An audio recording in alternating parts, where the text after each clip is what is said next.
When remodeling Monticello, Thomas Jefferson decided to bring the outer buildings closer to the big house.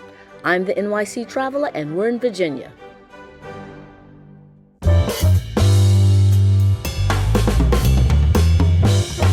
Our last episodes took us through the main levels of Monticello in Virginia, the main house of Thomas Jefferson.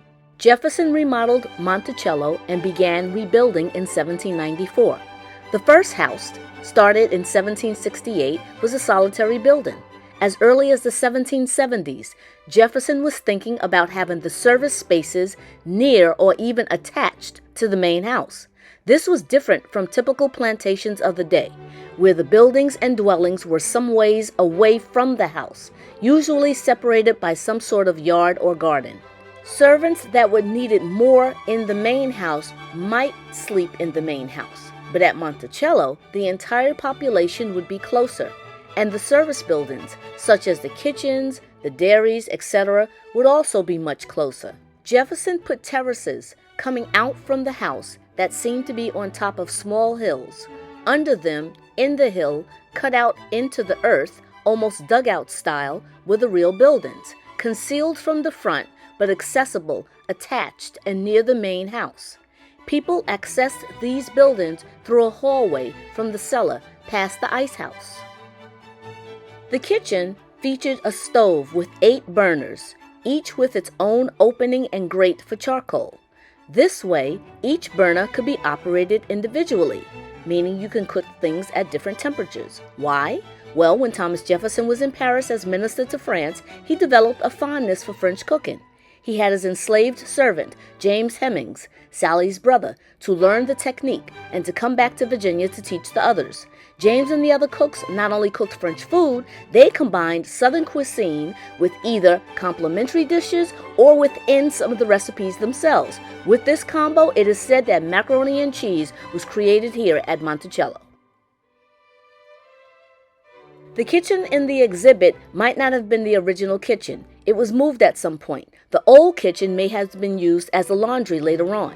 The Thomas Jefferson Foundation, which manages the estate, named the kitchens after the enslaved persons that worked in them.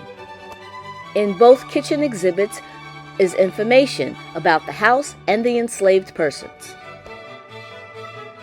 Like the rest of Monticello, the Smokehouse was also moved during the remodeling. It was used year-round for all of the phases, making smoked meat, salting, curing, and storing the finished product. Smoked meat lasted longer, since even the ice house would not be able to keep meat fresh. As you can guess by now, Jefferson had ideas for this too. The work and storage area were separate, but together in one building. The workers stoking the fire for smoking would have access to the fire pit, while the meat that hung inside being smoked was under lock and key. Also, the fire was not near the finished meat that was stored away, preventing further processing. The dairy processed milk products, making cream, butter, and soft cheeses. The products were stored here until the cook needed them.